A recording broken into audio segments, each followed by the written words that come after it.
que tener una exposición de diversas vírgenes dolorosas con diversas estructuras, por ejemplo, iconográficas, pues quedaría muy bien en este concierto.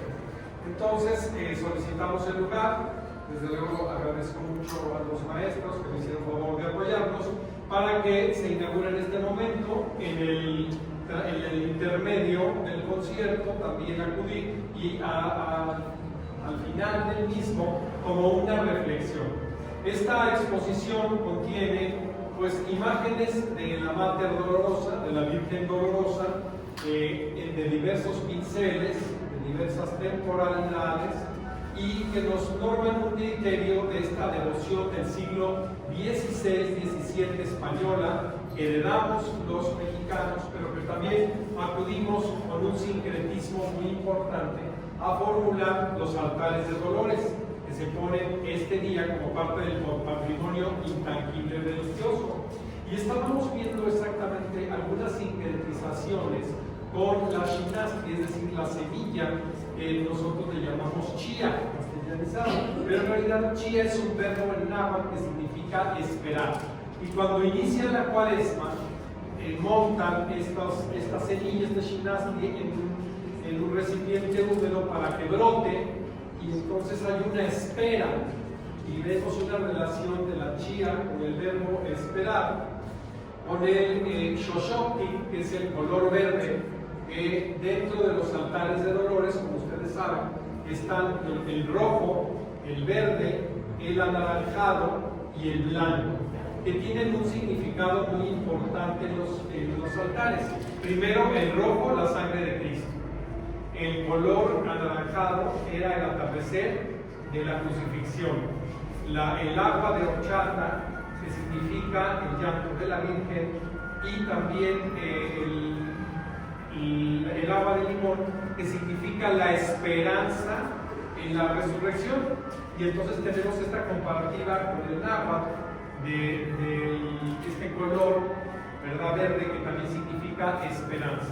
Todos estos elementos, junto con las famosas esferas que tienen las lágrimas con aguas de colores, antiguamente se hacían aguas de sabores y se endulzaban con azúcar, que era, podríamos decir, el corazón de la Virgen, para que no estuviera tan amargo.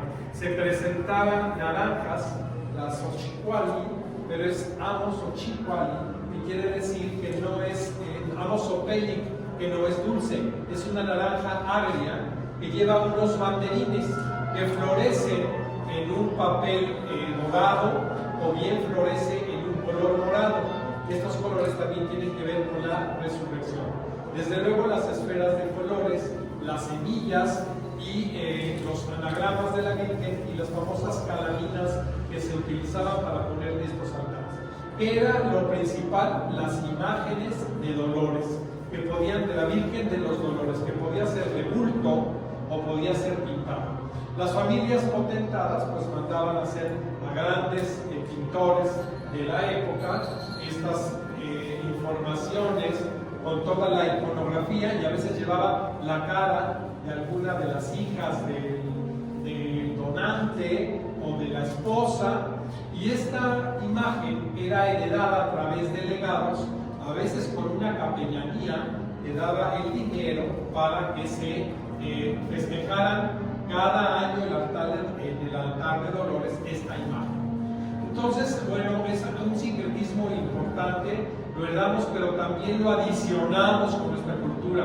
Nuestra cultura se ha adicionado porque también presentamos las semillas, y esta presentación de las semillas tiene que ver para la siembra. Se bendice el chichiltic, que es el rojo, yahuitic, que es azul, y el istactlaoli, chichiltlaoli, istactlaoli, que son los maíces que se van a bendecir en estos altares.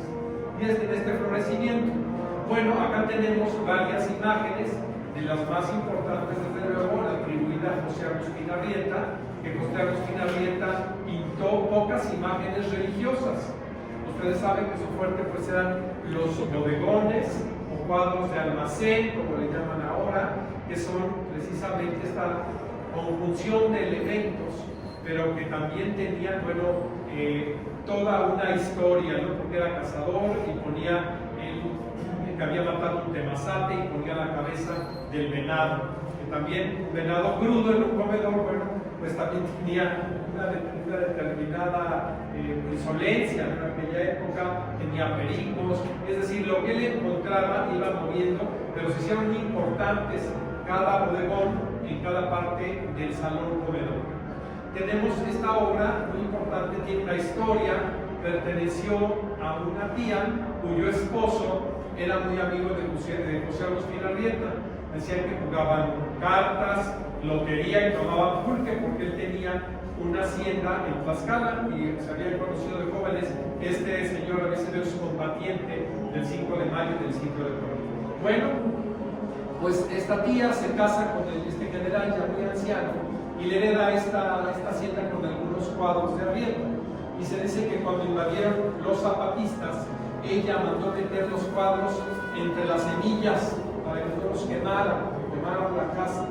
Y después vendió a una colección los bodegones, pero la Virgen siempre la tuvo y después hizo favor de darnos a nosotros con toda esa historia que tiene, que conlleva que se la hizo Agustín Arrieta a este general.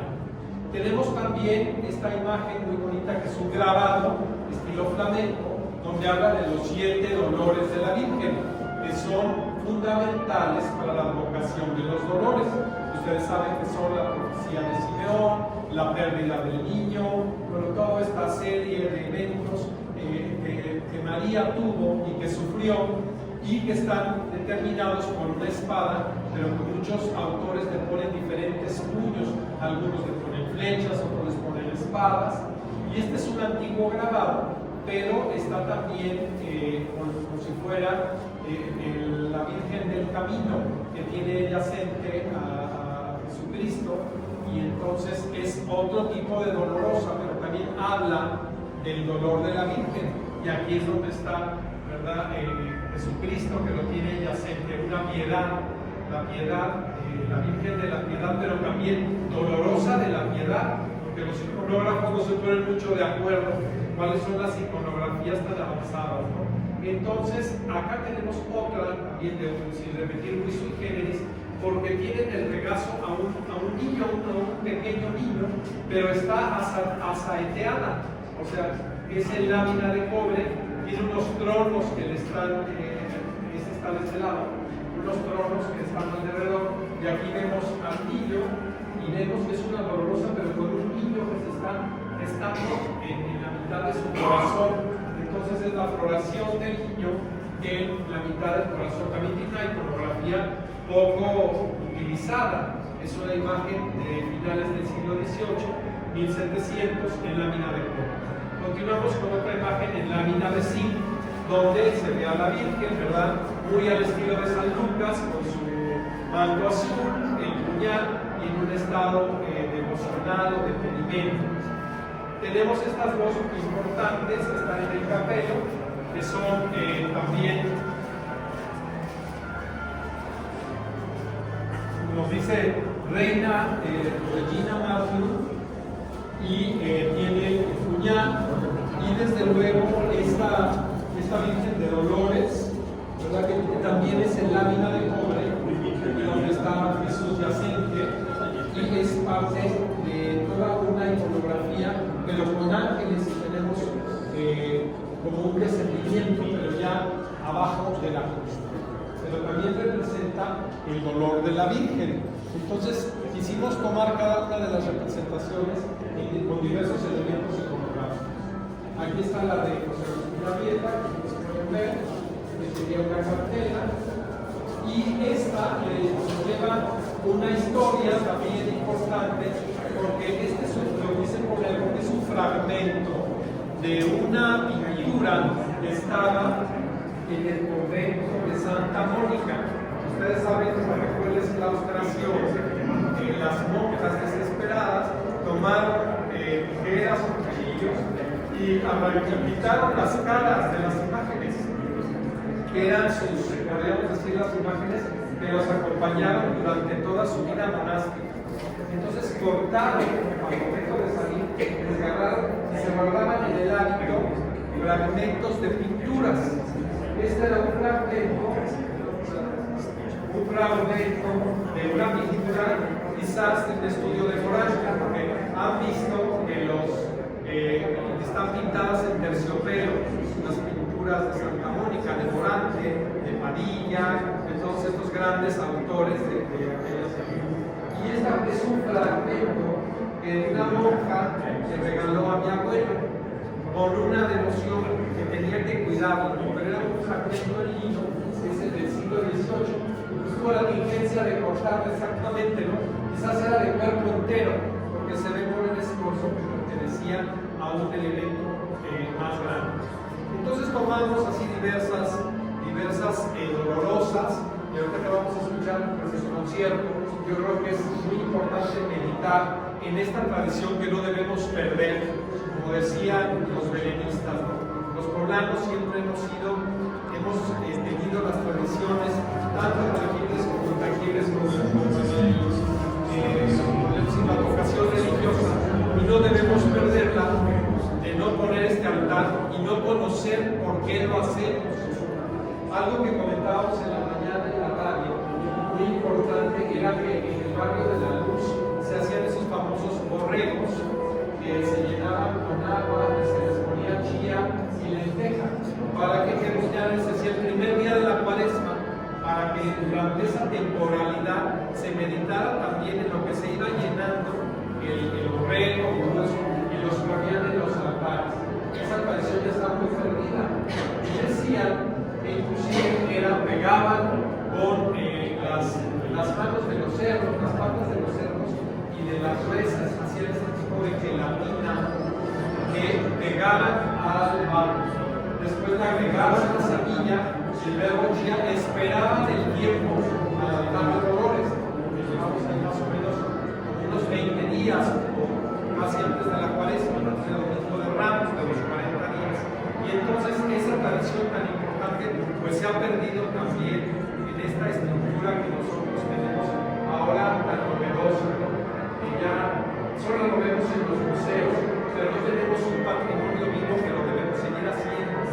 Le decía también en un programa de la mañana que yo encontré varios testamentos en donde le daban dolorosas, pero también con una capellanía y dinero para que siguieran la tradición, siguieran, como tú dices, como tú nos comentaste, rezando esa imagen, haciendo una unión familiar y conllevando todo un patrimonio rescatado.